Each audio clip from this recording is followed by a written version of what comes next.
The business of peace, why your mental health is your most profitable asset. Welcome to Soft Girl Era, the sacred space where strong Black women unlearn survival, rediscover softness, and reclaim the joy, rest, and freedom they deserve without guilt, without apology, and without explanation. I'm your host, LeAnne Dolce, pronounced Dolce, like sweet softness whispered in French, and I'm your guide from burnout to boundaries, from doing to being, from strong to soft, and loving every second of it. Today, I want to share some transformative insights from a conversation I had with Tekisha Steele, a woman who is literally changing the trajectory of how Black women entrepreneurs and professionals understand mental health. Tekisha doesn't just talk about mental wellness as some abstract concept you get to when you finally have time. She treats it as the infrastructure, the foundation, the non negotiable starting point for everything we build. Her work centers on a truth we've been taught to ignore, that protecting your peace isn't selfish, it's strategic. And after speaking with her, I realized this message needs to reach every woman who's been told to push through, stay strong, and keep it together no matter the cost. So let's talk about what happens when we stop pushing through and start protecting our peace. Here's the thing nobody tells you when you're building a business, raising a family, leading a team, or just trying to survive another Tuesday. And I mean, really survive it, not just get through it with coffee and a smile. Around 1 in 4 entrepreneurs report serious mental health issues. 1 in 4. And women, especially Black women, are more likely than men to experience these challenges. That's not a coincidence. That's not bad luck. That's the cost of operating in survival mode while pretending everything's fine. That's what happens when you've been taught that your value is directly tied to your productivity, your ability to carry everyone else, and your willingness to sacrifice yourself on the altar of other people's comfort. Mental health isn't some soft, optional add on you get to once the business is profitable, or the kids are grown, or the promotion finally comes through. It's the infrastructure, it's the foundation. When you protect your peace and address your mental health openly, you're not being weak. You're being strategic about your longevity and your impact. You're making a decision that will determine whether you're still standing 5 years from now, or whether you've burned out so completely that you can't even remember who you were before the grind consumed you. And I know what some of you are thinking, but LeAnne, I can't talk about my struggles. That's telling my business. That's being unprofessional. That's giving people ammunition to use against me. Let me be clear, and I mean crystal clear. There's a critical difference between vulnerability and oversharing. You can be honest about your mental health journey, acknowledging depression, burnout, or daily struggles without compromising your professional boundaries or sharing proprietary information. The Velma Carter Center, which serves Black women experiencing trauma, recognizes that mental health and financial stability are inseparable. That means women who address their emotional well being actually make better decisions about their finances, careers, and futures. Speaking your truth protects you, it doesn't expose you. You don't have to tell everyone everything. But you do have to stop pretending that pushing through depression, anxiety, and exhaustion without support is somehow noble. It's not, it's dangerous. It's a slow form of self destruction that we've dressed up in the language of resilience and strength. And let me tell you about something that happened in Quebec that changed my entire understanding of what's possible when we stop treating mental health as an afterthought. There's a program called the Let's Start Up Pathway run by the Lise Wattier Foundation. This program integrates mental health support with entrepreneurial training for women seeking financial independence. And here's what makes it revolutionary: they don't treat mental health as an afterthought, they treat it as the foundation.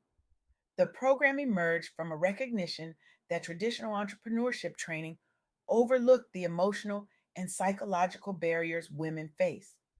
Women experiencing trauma, depression, or lack of confidence often struggle not just with income generation, but with decision making and self advocacy. The foundation understood that building a business requires more than skills. It requires resilience, self worth, and community. It requires the ability to make decisions from a place of clarity rather than desperation. And you can't do that when you're operating from unprocessed trauma and untreated mental health challenges. So they created a holistic, human centered approach. They offered tailored mental health support to build self confidence, professional skill development, financial assistance, and the creation of supportive networks to break isolation. By treating psychological well being as central to the journey, participants could address underlying barriers while developing concrete business skills. And the results? 99% of women who completed the program reported that it had a positive impact on their lives. 99%. Let that sink in for a moment. That's not a typo. That's not an exaggeration. That's what happens when you stop treating mental health like a side issue and start treating it like the foundation it actually is. In January 2026, the Lise and Giuseppe Raccanelli Foundation committed $2 million to expand this initiative. $2 million. Because they understood that when you invest in women's mental health, you're not just helping individuals, you're transforming families, you're strengthening communities, you're changing the economic landscape. The program will reach more than 4,000 women over the next decade, transforming nearly 2,000 families and expanding into 5 new regions of Quebec.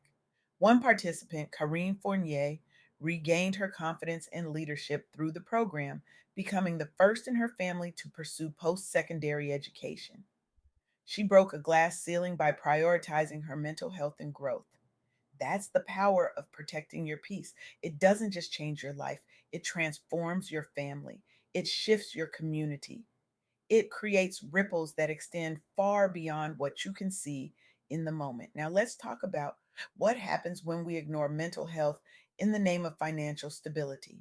Spoiler alert, it doesn't work. In fact, it makes everything worse. The Velma Carter Center operates from a foundational principle: mental health and financial stability cannot be separated. The organization serves Black women experiencing trauma, recognizing that unaddressed emotional wounds directly undermine economic decision making and stability. Here's what they observed, and I need you to really hear this. Women who had experienced significant trauma often found themselves trapped in cycles of financial instability, not because they lacked capability, but because untreated mental health challenges affected their ability to make sound financial decisions, advocate for themselves, and build sustainable income. Traditional financial literacy programs failed because they ignored the psychological foundation required for economic empowerment. Think about that for a moment.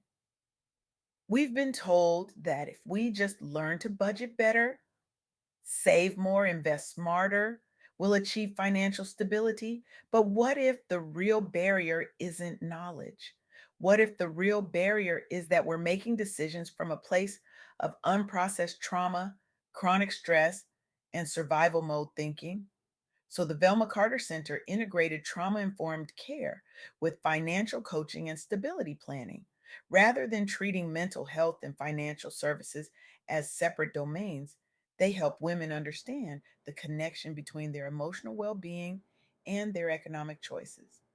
This meant creating safe spaces where women could acknowledge their struggles without judgment, process trauma with professional support, and then make intentional financial decisions from a place of clarity rather than desperation. By addressing mental health as foundational to financial stability, the center enabled women to move from reactive survival mode to intentional planning. Women reported greater confidence in financial decision making, reduced anxiety about money, and increased ability to build sustainable income streams. The center has become a model for trauma informed economic empowerment within Black communities. By refusing to separate mental health from financial services, the organization has helped countless women recognize that protecting their peace directly protects their financial futures. This is what I mean when I say protecting your peace is strategic. When you're operating from a place of unprocessed trauma, unaddressed depression, or chronic burnout, you're not making your best decisions. You're making survival decisions. And survival decisions keep you stuck. They keep you in cycles of reactivity rather than intentionality. They keep you choosing what feels safe in the moment rather than what serves your long term well being. But when you protect your peace, when you address your mental health, when you create boundaries around your energy and your time, you make decisions from a place of clarity and power. That's when everything changes. That's when you stop surviving and start thriving. That's when you build something sustainable rather than something that's going to collapse the moment you stop holding it up with sheer willpower. Now, here's the third piece of this puzzle, and it's the one that scares us the most. Breaking isolation creates collective strength. We've been taught that asking for help is weakness, that sharing our struggles is burdening others, that if we can't do it all on our own, we failed. And that lie is destroying us. It's keeping us isolated, exhausted, and convinced that everyone else has it together while we're barely holding on. The Let's Start Up pathway demonstrates that 99% of women who engaged in programs offering tailored support, skill building, and community networks reported positive life impact. When Black women entrepreneurs and professionals normalize conversations about mental health within our communities, we create networks of support that strengthen everyone. You're not burdening others by being honest. You're building the infrastructure for collective resilience. Let me give you another example that illustrates this beautifully. In February 2026, the Canadian federal government announced nearly $800,000 in funding for a project called Spotlight on Women Entrepreneurs with Disabilities in Canada. This initiative centers the voices and experiences of women entrepreneurs with disabilities in identifying barriers and shaping solutions for more equitable entrepreneurial opportunities. Here's what makes this project powerful. Rather than experts dictating solutions, the project engaged women entrepreneurs with disabilities directly through focus groups, interviews, and collaborative strategy development. This methodology honored the expertise of lived experience and ensured that solutions would address actual barriers rather than assumed ones. Women entrepreneurs with disabilities have historically been excluded from conversations about their own barriers and solutions. Research showed that women business owners with disabilities earn significantly less than counterparts without disabilities, median incomes ranging from 71% to 74.2% of those without disabilities. Yet these women were rarely asked what they needed. The federal government and the organization Eviance recognize that sustainable solutions require centering the voices of those most affected. By centering women's voice in the research and solution building process, the project created space for women to articulate their experiences without shame or minimization. Women entrepreneurs with disabilities reported feeling heard and respected. The collaborative approach generated evidence based strategies that reflected actual needs rather than external assumptions. This is what happens when we create safe spaces for women to share their experiences, to let things out. We generate better solutions. We build stronger communities. We prove that protecting women's peace and dignity by respecting their voices directly leads to more equitable and prosperous outcomes. So here's what I want you to take away from this conversation with Tekisha Steele and from everything we've explored today. First, mental health is a non negotiable foundation for success. It's not a luxury, it's essential infrastructure for anyone building a life or business. When you protect your peace and address mental health openly, you're being strategic about your longevity and impact. Second, sharing your struggles doesn't mean telling your business. There's a critical difference between vulnerability and oversharing. You can be honest about your mental health journey without compromising your professional boundaries. Speaking your truth protects you. Third, breaking isolation creates collective strength. When Black women entrepreneurs and professionals normalize conversations about mental health within our communities, we create networks of support that strengthen everyone. You're not burdening others by being honest, you're building the infrastructure for collective resilience. Now, I want to give you something concrete to do, not next month, not when things slow down, not when you finally have time, but this week, right? Now, I'm calling this the Protect Your Peace Intentionally Challenge.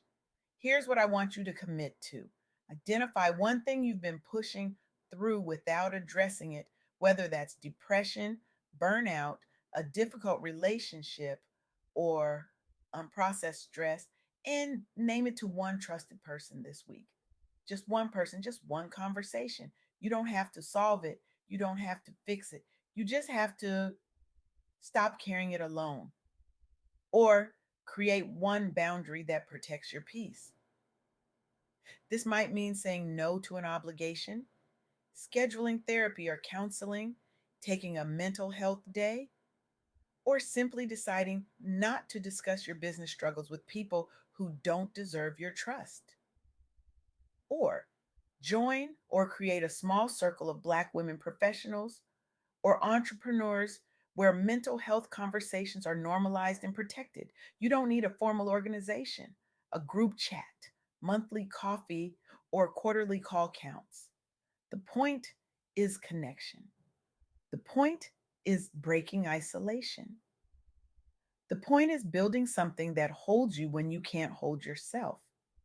Because here's the truth Tekisha Steele shared with me, and here's the truth I'm sharing with you right now in this moment.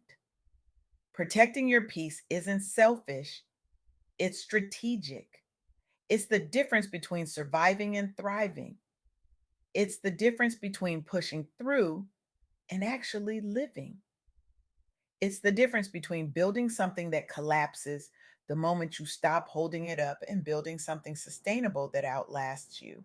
The women in Quebec who participated in the Let's Startup pathway didn't just gain business skills, they reclaimed their lives, they transformed their families, they broke generational cycles.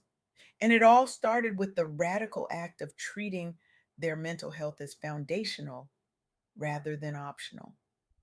The women served by the Velma Carter Center didn't just learn financial literacy, they learned that their emotional well being directly impacts their economic decisions. They learned that protecting their peace protects their financial futures. They learned that healing isn't a luxury, it's a prerequisite for sustainable success.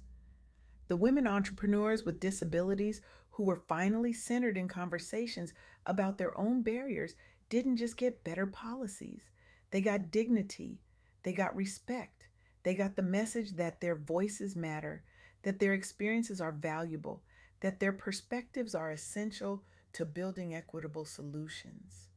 And you deserve the same. You deserve to be seen. You deserve to be heard. You deserve to protect your peace without apology. You deserve to build a life and a business from a foundation of mental wellness rather than survival mode. You deserve to thrive, not just survive. So here's my challenge to you, and I mean this with every fiber of my being. Stop waiting for permission to prioritize your mental health. Stop waiting for the perfect time to set boundaries. Stop waiting for someone else to create the community you need. You are the permission, you are the time, you are the community. This week, take one step, name one thing, create one boundary, start one conversation, join one circle, and watch what happens when you stop carrying everything alone and start building the infrastructure for collective resilience. Because protecting your peace isn't just about you, it's about everyone who's watching you, learning from you, drawing strength from you. It's about the daughters who need to see that rest is sacred. It's about the sisters who need permission to put down the cape. It's about the communities that need models of sustainable success rather than spectacular burnout. Your peace is not negotiable. Your mental health is not optional. Your well being is not selfish. It's strategic, it's foundational, it's the most profitable asset you'll ever invest in. So protect it fiercely, intentionally, unapologetically, starting right now.